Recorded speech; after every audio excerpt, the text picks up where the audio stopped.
কোনো এক সময় এক গভীর জঙ্গলে বাস করত এক টুনি এবং তার ছিল দুইটি ছানা।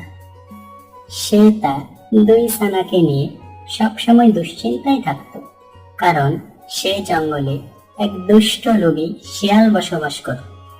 সে পাখিদের সব ছানা খেয়ে নিত। তার একজন কাক বন্ধু ছিল, সেও শিয়ালের মতোই দুষ্ট ছিল। শিয়াল বন্ধু, একটা জব্বর খবর আছে। জঙ্গলের কোণার কাছে টুনির যে দুটি বাচ্চা হয়েছে, সে খবর কি তুমি রাখো? কি বলিস? টুনির বাচ্চা হয়েছে আর আমি জানলাম না এখনো?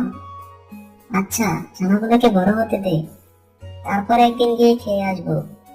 প্রতিদিনের মতো কাক জঙ্গলে উড়ে বেড়ানোর সময় হঠাৎ করে দেখতে পেল, দেখো সোনারা, আমি খাবারের সন্ধানে একটু বাইরে যাচ্ছি। তোমরা ঘরের ভেতরেই থেকো, বাইরে বের হয়ো না। কেন মা? আমরা বাইরে কেন বের হব না? বাইরে খেলতে তো আমাদের অনেক ভালো লাগে। না না, তোমরা বাইরে বের হয়ো না। দুষ্ট শিয়াল দেখতে পেলে তোমাদের ক্ষতি করবে। মা, তুমি এত ভয় পেও না। দুষ্ট শিয়াল যদি আমাদের খেতে আসে, তাহলে তাকে উচিত শিক্ষা দিয়ে দেব। এই চুপ থাক, শুধু বেকার কথা বলিস। আমি বললাম না বাইরে বের হবি না, তার মানে বের হবি না। ঠিক আছে মা, আমরা তোমার কথা শুনবো।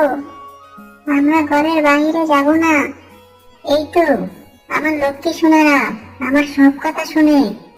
এদিকে গাছের আড়ালে বসে কাক টুনি এবং তার ছানাদের সব কথা শুনে নিয়েছিল। শিয়াল বন্ধু, টুনি তার বাচ্চাদের তোমার কাছ থেকে লুকিয়ে রেখেছে, যেন তুমি খেতে না পারো। আচ্ছা, চলতে গিয়ে দেখে আসি টুনির কত বড় সাহস, আমার কাছ থেকে ছানাদের লুকিয়ে রাখতে চাই। শিয়াল কাককে নিয়ে টুনির বাসার উদ্দেশ্যে রওনা দিল এবং যাওয়ার পথে টুনির সাথে শিয়াল এবং কাকের দেখা হলো এবং টুনিকে দেখে শিয়াল রেগে মেগে বলল, এই বেটা টুনি, তোর কত বড় সাহস, তুই তোর ছানাদের আমার কাছ থেকে লুকিয়ে রেখেছিস? না না শিয়াল মশাই, আমার কোনো ছানা নেই। আমার ছানা থাকলে তো আপনি ঠিকই জানতেন। হ্যাঁ, এটা তুই ঠিক বলেছিস। তোর যদি ছানা থাকতো তাহলে আমি অবশ্যই জানতাম। না না, এ টুনি মিথ্যা কথা বলছে। আমি কিছুক্ষণ আগে তার ছানাদের দেখে এসেছি। তোমার যদি আমার কথা বিশ্বাস না হয়, তাহলে চলো টুনির বাসায়। ও নিশ্চয়ই ওর ঘরের ভেতর তার ছানাদের লুকিয়ে রেখেছে। ঠিক আছে, তাহলে আমাকে নিয়ে চল, আমি নিজে গিয়ে সত্যটা যাচাই করে আসবো। টুনি, তুইও চল আমাদের সাথে। যদি তোর কাছে সত্যি ছানা পাই, তাদেরকে তো খাবোই, সাথে তোকেও খেয়ে নেব। শিয়াল মশাই, আজ আমার একটা জরুরি কাজ ছিল, অন্য একদিন গেলে হয় না? কি রে বেটা টুনি, তুই আমার মুখের উপর কথা বলিস? তুই এত সাহস পাস কোথা থেকে? চল, অন্য কোনো দিন না, আজই যাবো তোর বাসায়। এরপর তারা তিনজন টুনির বাসার উদ্দেশ্যে রওনা দিল। মা টুনি তো ভয়ে কাঁপতে লাগলো। কে জানে এখন তাদের সাথে কি হবে। কাক, তুই টুনির বাসার ভেতরে গিয়ে দেখতো ছানা আছে কিনা, থাকলে আমার কাছে নিয়ে আসবি। কাক টুনির ঘরের ভিতরে ঢুকে তার ছানাকে কোথাও খুঁজে পেল না।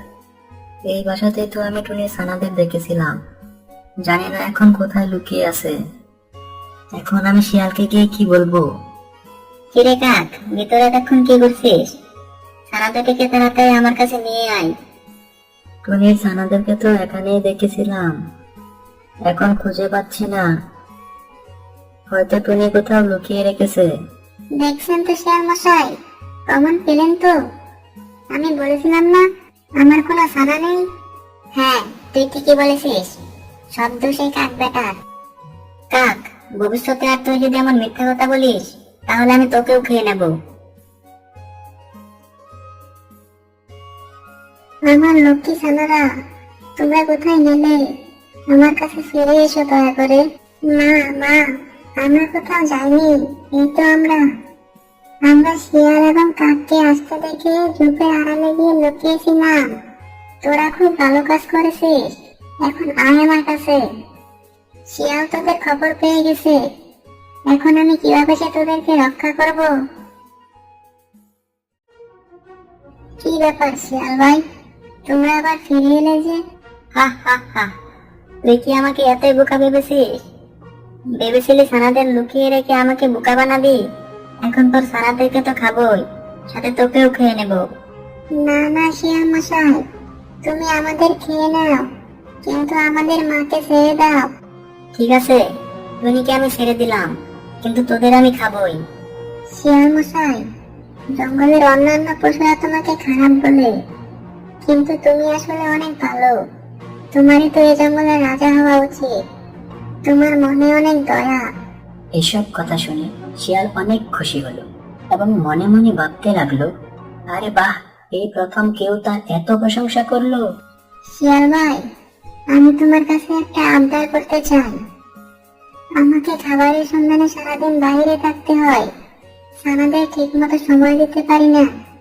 আমি তোমার কাছে একদিন সময় চাই, আমি যেন ছানাদের নিয়ে একদিন ভালোভাবে সময় কাটাতে পারি। ঠিক আছে টুনি, তুই যখন আমার প্রশংসা করলি, তাই তোকে আমি একদিন সময় দিলাম, কিন্তু কাল এসে তোর বাচ্চাদের আমি খাবোই। এরপর শিয়াল তার বাসায় চলে গেল। টুনি ভাবতে লাগলো কিভাবে তার ছানাদের বাঁচানো যায়। অনেক ভেবেচিন্তে টুনি একটা বুদ্ধি বের করলো। পরের দিন শিয়াল টুনির বাচ্চাদের খাওয়ার জন্য টুনির বাসার সামনে এসে হাজির হলো। কিরে টুনি, তোর ছানারা কোথায়? নিয়ে আয় আমার সামনে, আজ খাবো তোর ছানাদের।